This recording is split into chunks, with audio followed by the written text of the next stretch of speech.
सर्व मणक्याचं आजाराचं सगळं करता? हा, सर्व मणक्याचा आजार. तर तुम्हाला असा अनुभव एवढ्या दिवसात परफॉर्मन्स तुमचा अनुभव काय आला? चांगला वाईट? अनुभव चांगला आहे ना त्याचा. होय. एखाद्याला कुठपर्यंत किती टक्क्यापर्यंत जरी मोडलं किंवा तोडलं किंवा काय झालं तरी म्हणजे सांध सर्व बसवतो जेवढं आहे तेवढं. बरी एखाद्याच्या कमरेच्या झालेलं, क्रॅक झालं, चॉकअप झालं. बरोबर आहे. चॉकअप झाल्यानंतर काय करता तुम्ही? चॉकअप जरी झालं तर चॉकअप सील झालेली असली ना, हां, मग त्याला ती खेचल्या जाते ना, त्याला ओढून. हो, ओढून खेचले जातं त्यावेळेस काय म्हणजे त्यातले जे वाहिनी आहेत ना, रक्तवाहिन्या सगळ्या खुल्या होत्या.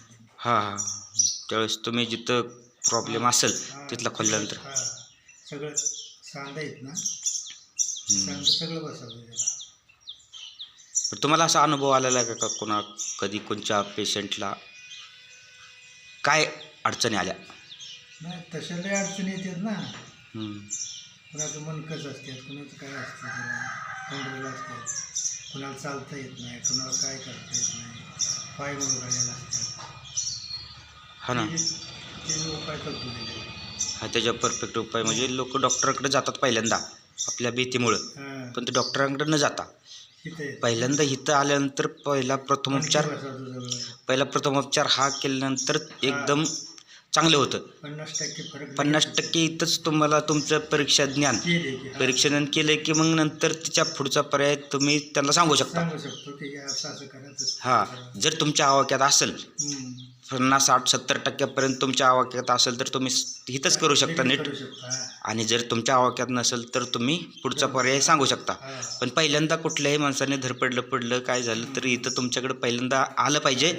एकदा तुमचे परीक्षण केल्यानंतर पुढचा पैसा वाचू शकतो. एकतर दवाखाना आम्हाला पैसा ओढतात, नुसता खोऱ्याने पैसा ओढायला लागलेत, बंगल्या वाढायला लागलेत, पण त्यांच्यापेक्षा माणसांनीच पहिल्यांदा इथं येऊन तुमच्याकडून परीक्षा करून घेणं हे गरजेचं आहे. हा, ज्याला माहिती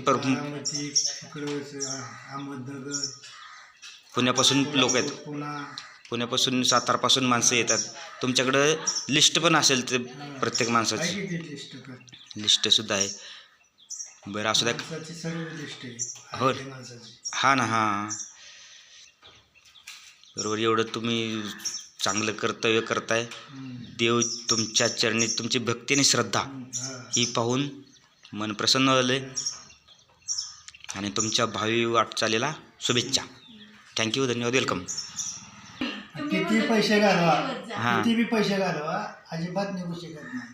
कारण आतले जे वाहिनी आहेत ना, त्या लूज होत नाही. लूज झाली तरच ती मोर प्रवाह करते. आता 2 वेळेला गेल्या रक्तवाहिनी 5,000 घेतले दवाखान्यात ना. 5 नाही, 10, 15, 50 घालवा, काही उपयोग होत नाही. 15,000 घालवलं. बरोबर आहे.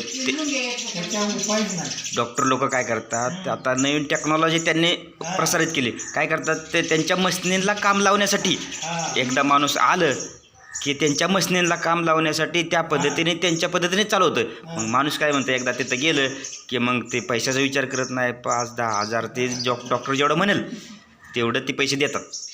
पण त्यांना कारण त्यांना एक अंधविश्वास असतो. जवळजवळ 16 जणांकडे गेलो. हां, बरं. कुणीही काढू शकत नाही.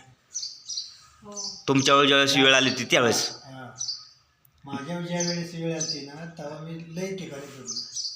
बरोबर आहे ना. 16 ठिकाणी गेलो चोळणाऱ्याकडे. अजिबात उपयोग नाही कुठला झाला. 16 ठिकाणचा उपयोग नाही झाला म्हटल्यानंतर काय तुम्ही मग केलं काय त्यावेळेस? त्याच्यावर अनुभव काय केला? स्वतःचा अनुभव केला. तर काय करायचं आता? मग काय दुसरा माणूसच मिळाला नाही त्या पद्धतीने चोळणारा, त्याच्या पद्धतीने काय करणार शेवटी. बरोबर आहे. ही काही नीट झालेली माणसं, त्यांचे फोन नंबरसुद्धा आहेत. यांचा आशीर्वाद यांच्या पाठीशी कायम राहो हीच देवाचरणी प्रार्थना करतो. बरोबर आहे. डॉक्टर लोक काय करणार? स्प्रिंग टाकते, स्प्रिंग टाकून ती वाहिनी चालू करते. आत्ताच मगाचे आता काय कोणाला झालं रोडचं? हां, कोणाला झालं? मोरे हा पण ते यशवंत त्यांना काय झालं? पडलं होतं, हां. त्यांना रोड टाकला होता ना कुठं हाताला कुठं? हाताला, हां तुटले मोडले होते ना कांबे. हां हां. आता किती वर्षाने किती काढलं? कुठलं 6 महिन्यातच काढलं. 6 महिन्यातच काढलं. हां. बरं बरं ठीक आहे.